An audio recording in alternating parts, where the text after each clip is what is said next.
Bombay ready है जी India और New Zealand का तीसरा टेस्ट मैच होस्ट करने के लिए। इससे पहले वानखेड़े में 3 टेस्ट मैच हो चुके हैं इंडिया और न्यूजीलैंड के, जिसमें से 2 इंडिया जीता है और 1 न्यूजीलैंड जीता है। लास्ट टाइम 2021 में जब न्यूजीलैंड और इंडिया वानखेड़े मुंबई में खेले थे तो अजाज पटेल ने 10 आउट किए थे। हम कैसे भूल सकते हैं वो मैच। लेकिन अजाज पटेल के 10 आउट करने के बाद भी बड़ी आसानी से इंडिया ने वो टेस्ट मैच जीत लिया। वानखेड़े मुंबई का वो तीसरा मैदान है जहां पे इंटरनेशनल क्रिकेट हुई है। पहले नंबर पे तो हम सब जानते हैं आजाद मैदान, वहां पे 1 टेस्ट मैच हो चुका है इंडिया और इंग्लैंड का, जो कि इंग्लैंड ने ऑब्वियसली जीता था। उसके बाद दूसरा आपका फेमस ब्राबॉन्ड स्टेडियम, जो कि एक जमाने में बहुत ज्यादा पसंद किया जाता था। वानखेड़े और ब्राबॉन्ड स्टेडियम का सिर्फ कोई 700 मीटर का फासला है, लेकिन उस जमाने में बनती नहीं थी इंडियन क्लब की और बॉम्बे क्रिकेट एसोसिएशन की, बड़ी इनकी कंट्रोवर्सीज रहती थी। इसीलिए उस टाइम बॉम्बे क्रिकेट एसोसिएशन को चलाने वाले वानखेड़े साहब ने एक अपना ही ग्राउंड बना लिया, और तब से अगर मैं ये कहूं कि वानखेड़े इंडियन क्रिकेट का दिल है तो शायद ये गलत नहीं होगा।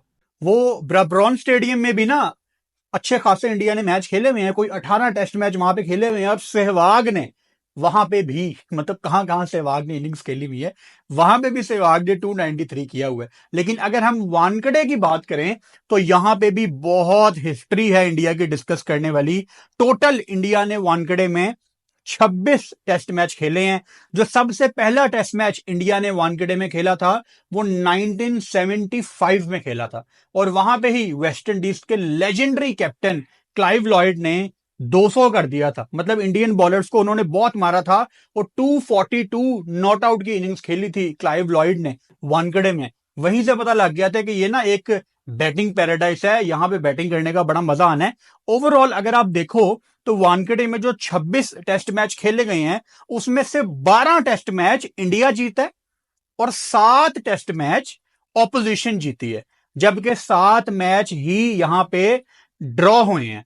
इसका मतलब है कि इंडिया को यहां पे एडवांटेज है। 46% यहां पे जो मैचेस हैं वो इंडिया जीतता है, जबकि जो ऑपोजिशन है उसका जीतने का रिकॉर्ड सिर्फ कोई 26% है। अभी जैसे मैंने आपको थोड़ी देर पहले बताया कि इंडिया जब लास्ट टाइम न्यूजीलैंड के अगेंस्ट वानखेड़े में खेली थी 2021 में, उस मैच में अजाज पटेल ने 10 आउट किए थे। वही जो 10 विकेट, यार मतलब सोच के भी कुछ होता है, ये बार बार नहीं होता। वो ऑब्वियसली वो वानखेड़े का एक सबसे बेहतरीन फिगर्स हैं किसी भी बॉलर को, क्यों ना हो यार, 10 से ज्यादा तो कोई विकेट ले ही नहीं सकता। अच्छा, उसी टेस्ट मैच में जिसमें अजाज पटेल ने 10 आउट किए थे, इंडिया बड़े आराम से वो टेस्ट मैच जीत गया था। एक साइकोलॉजिकल फैक्टर ये भी इसमें होगा कि वानखेड़े में जो सबसे लोएस्ट टोटल है, सबसे कम, वो न्यूजीलैंड का ही है। उसी मैच में, अजाज पटेल वाले मैच में, न्यूजीलैंड सिर्फ 62 रन पे आउट हो गई थी। वानखेड़े में जहां पे बैटिंग करना थोड़ा आसान समझा जाता है, जहां पे तकरीबन 350 एक एवरेज टोटल है पहली इनिंग्स का, वहां पे इंडिया ने न्यूजीलैंड को 62 रन पे आउट कर दिया था। उस इनिंग्स में इंडिया की तरफ से गूगल किए बगैर मुझे कमेंट बॉक्स में बताओ कि किसने सबसे ज्यादा विकेटें ली थी। याद है तो लाजमी बताना। अभी जैसा कि आपको मैंने थोड़ी देर पहले बताया कि वानखेड़े में इंडिया और न्यूजीलैंड सिर्फ 3 दफा टेस्ट मैच खेले हैं, जिसमें से 2 इंडिया जीता है और 1 न्यूजीलैंड जीता है। आपके लिए जानना बड़ा इंपॉर्टेंट है कि जो 1 टेस्ट मैच न्यूजीलैंड जीता है इंडिया से, वो बड़ी पुरानी बात है। वो 1988 में 136 रन से न्यूजीलैंड ने इंडिया को हराया था। 1988 में। कितने साल हैं जरा गिन के बताओ। प्रॉब्लम जो इंडियन टीम में हमने इस सीरीज में देखी, खासतौर पे मैंने बहुत ज्यादा नोट की कि पार्टनरशिप्स नहीं लगी। एक आधी पार्टनरशिप लगती है, लेकिन टेस्ट क्रिकेट है ही पार्टनरशिप का खेल। वानखेड़े एक ऐसा मैदान है जहां पे लंबी लंबी पार्टनरशिप लगती हैं, पहली या दूसरी या तीसरी विकेट पे नहीं। जब जब आप वानखेड़े की पिच पे बैटिंग करना चाहें, आप हर विकेट पे, चाहे वो पहली विकेट की पार्टनरशिप है, वो दूसरी विकेट की पार्टनरशिप है, वो तीसरी विकेट की पार्टनरशिप, इवन 10वीं विकेट की भी ना, यहां पे मोहम्मद शमी और रोहित शर्मा ने पार्टनरशिप लगाई हुई है। आपको 1 बाय 1 मैं बताता हूं। पहली विकेट की जो सबसे ज्यादा पार्टनरशिप है वानखेड़े में, वो संजय बैंगर और वीरेंद्र सहवाग की है 2002 में। वेस्ट इंडीज के अगेंस्ट इन्होंने ओपनिंग करते हुए 201 की पार्टनरशिप लगाई थी। उसके बाद अगर आप दूसरी पार्टनरशिप की बात करो तो 1975 में सुनील गावस्कर साहब और सोलकर साहब ने 168 रन की पार्टनरशिप लगाई थी 1975 में, अगेन वेस्ट इंडीज के खिलाफ ही। फिर तीसरी विकेट की अगर आप पार्टनरशिप की बात करें तो दो दोस्त जो कि इस टाइम शायद उतने पक्के दोस्त नहीं हैं, डेफिनेटली बहुत ज्यादा उसमें रीजन मौजूद हैं। सचिन तेंदुलकर के बेस्ट फ्रेंड कौन है जो सारी जिंदगी उनके साथ क्रिकेट खेले हैं? विनोद कांबली। उनकी तीसरी विकेट की पार्टनरशिप है, 194 रन की उन्होंने पार्टनरशिप लगाई थी 1993 में इंग्लैंड के against. And I am sure जब उन्होंने ये 194 की पार्टनरशिप लगाई होगी ना तो उनको वो स्कूल की पार्टनरशिप याद आई होंगी जो उन्होंने पता नहीं कितनी पार्टनरशिप दोनों ने इकट्ठे खेली हैं। विनोद कांबली और सचिन तेंदुलकर बचपन की सारी क्रिकेट इन्होंने साथ खेली है, तो बड़ी यादें ताज़ा हुई होंगी कि हम एक इंटरनेशनल मैच में, अगेन मुझे इंटरनेशनल को हिंदी में क्या कहते हैं मुझे अभी तक बोलना नहीं आया, बहुत डिफिकल्ट है ये वर्ड, जब आएगा तो कभी फ्लो के साथ बोलूंगा, लेकिन बड़ी यादें ताज़ा हुई होंगी। अगर हम चौथी विकेट की बात करें तो सौरव गांगुली और सचिन तेंदुलकर ने 1997 में श्रीलंका के अगेंस्ट यहां पे 256 रन की पार्टनरशिप लगाई थी। यानी आप देखो, पहली विकेट की पार्टनरशिप, दूसरी विकेट, तीसरी, चौथी, हर विकेट की यहां पे एक बड़ी पार्टनरशिप है। कोई 50-60 रन की पार्टनरशिप नहीं है, कोई पार्टनरशिप लगा रहा है 194 रन की, कोई पार्टनरशिप लगा रहा है 250 रन की। तो यहां पे अगर आप बारी लें दोनों मिलके तो हर वक्त आपको सुबह शाम दोपहर आपको यहां पे विकेट से हेल्प मिलती। उसके बाद अगर आप पांचवी विकेट की पार्टनरशिप देखें तो हम सब के फेवरेट, पिच को निकालो गेम से, रवि शास्त्री और रॉजर बिनी जो कि बड़े क्लोज फ्रेंड थे, अब का मुझे पता नहीं है, होंगे डेफिनेटली। 1983 जो कि एक गोल्डन ईयर था या है इंडियन टीम के लिए, 1983 में वेस्ट इंडीज के अगेंस्ट इन्होंने 127 रन की पार्टनरशिप लगाई थी रवि शास्त्री और रॉजर बिनी ने 1983 में।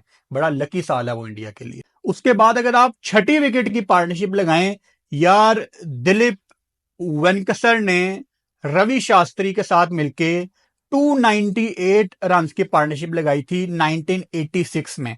और ये जो दिलीप वेंकसर साहब है ना, इनकी आप यूट्यूब पे जाके वीडियोस देखना। मुझे याद है इनके मैं क्लिप्स देखता होता था किसी जमाने में, बहुत पुरानी बात है, अभी इनका नाम सोचा है तो एकदम मेरे जहन में वो पुरानी मेमोरीज आई हैं। वो जो ऐसी मेमोरीज नहीं होती जो 10 साल के बाद एकदम आपके दिमाग में आती हैं। दिलीप वेंकसर, यार उसकी कट शॉट थी ना उनकी, बहुत फिट थी। वो ईए क्रिकेट में वो शॉट होती थी, आप टांग नीचे रख के कट शॉट मारते थे। वैसी कट शॉट मैंने, लेट मी थिंक, वैसी कट शॉट मैंने किसी को नहीं मारते देखा हुआ। मतलब टांग नीचे रख के, लेफ्टी सईद अनवर कभी कभी वो शॉट मारते थे, लेकिन दिलीप वेंकसर बहुत बड़ा प्लेयर था भाई। मतलब वो बहुत अग्रेसिव थे और शायद इतना वो नाम उनको नहीं मिला, but he was way ahead of his time. अगर मैं गलत नहीं हूं तो 15-16 तो उन्होंने किए में हैं। मतलब he was way ahead of his time, बहुत क्लासी प्लेयर थे। सातवें नंबर की पार्टनरशिप जी, अगेन यहां पे रवि शास्त्री और सैयद किरमानी साहब, इन्होंने 1984 में इंग्लैंड के अगेंस्ट वानखेड़े में 235 रन की पार्टनरशिप लगाई थी। यानी पिछली पार्टनरशिप छठी विकेट की 298 रन की थी, अब 235 रन की। तो देखो कि ऊपर अगर ओपनर भी पार्टनरशिप लगा रहा है तो सातवें नंबर तक यहां पे आपको पार्टनरशिप्स मिल रही। और आठवीं विकेट पे यहां पे विराट कोहली, जिनका एक दफा दोबारा चलना बड़ा लाजमी है, उन्होंने जयंत यादव के साथ मिलकर 2016 में इंग्लैंड के अगेंस्ट 241 रन की पार्टनरशिप लगाई थी।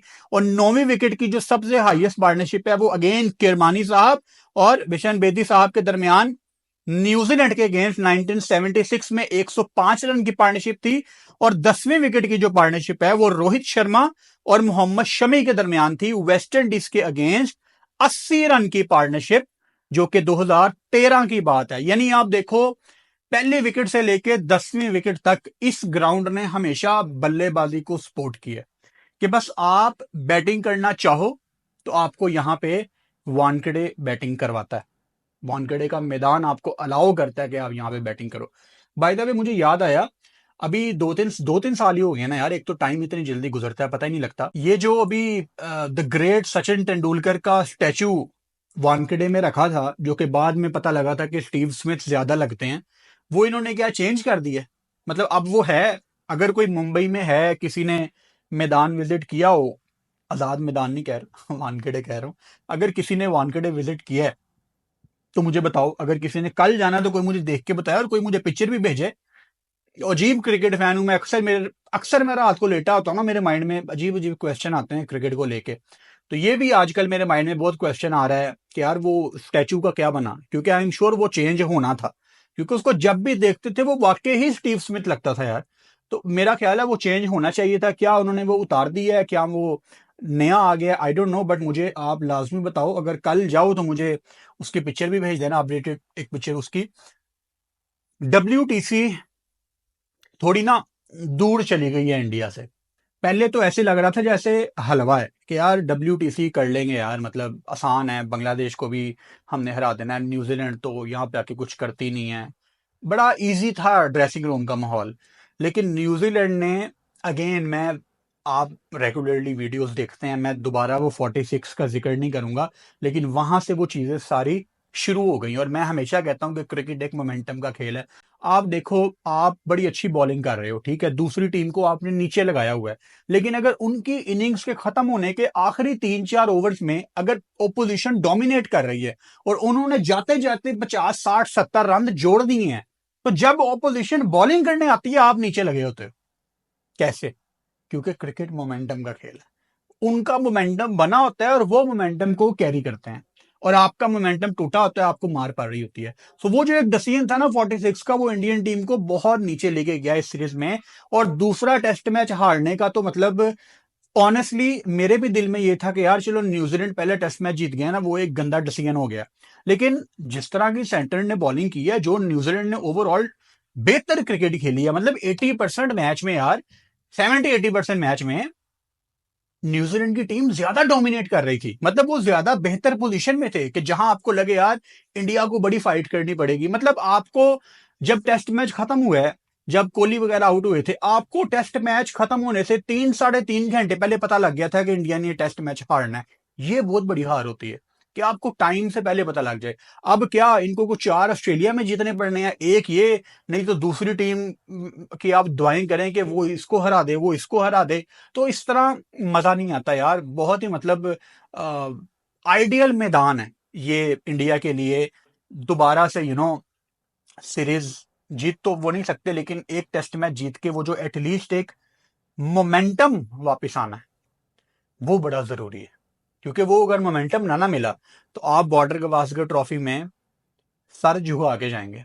जो भी आप कह लें, आप बॉर्डर गवास्कर ट्रॉफी में सर झुका के ही जाएंगे कि यार पता नहीं अब यहाँ पे हमने क्या करना। और वहां पे पहला टेस्ट मैच है अभी पर्थ में, और पर्थ के बारे में मैं क्या सोचता हूँ ये आपको भी पता है, आप भी वही सोचते हैं अंदर से, लेकिन आप मानते नहीं है। सो कल जब ऑब्वियसली पहला दिन खत्म होगा, आपको पता है जैसे ही डे खत्म होता है हमारी वीडियो आया करेगी। आई होप कि ये टेस्ट मैच 5-6 दिन जाए, रोज टेस्ट मैच के बाद हमारी वीडियो आएगी, हम रोज एक एक दिन को एनालाइज करेंगे, उस पर बात करेंगे। वीडियो आपको पसंद आए आप शेयर कर सकते हैं, और मुझे आदत है ये कहने की, अपने दोस्तों को टैग कर सकते हैं। ये फेसबुक नहीं है फुरकान भट्टी साहब, निकल आओ फेसबुक से। वीडियो पसंद आए तो आप मेरे चैनल को सब्सक्राइब कर सकते हैं। एंड मेरा ख्याल है इंडिया में सब्सक्राइब नहीं होता, ज्वाइन होता है। तो काफी लोग मुझे अपनी स्टोरीज में टैग करते हैं ना, मैं देखता हूं कि उनको सब्सक्राइब की जगह ना ज्वाइन शो हो रहा होता है। ऐसा ही है? अगर है तो मुझे कमेंट बॉक्स में बताओ। Good night.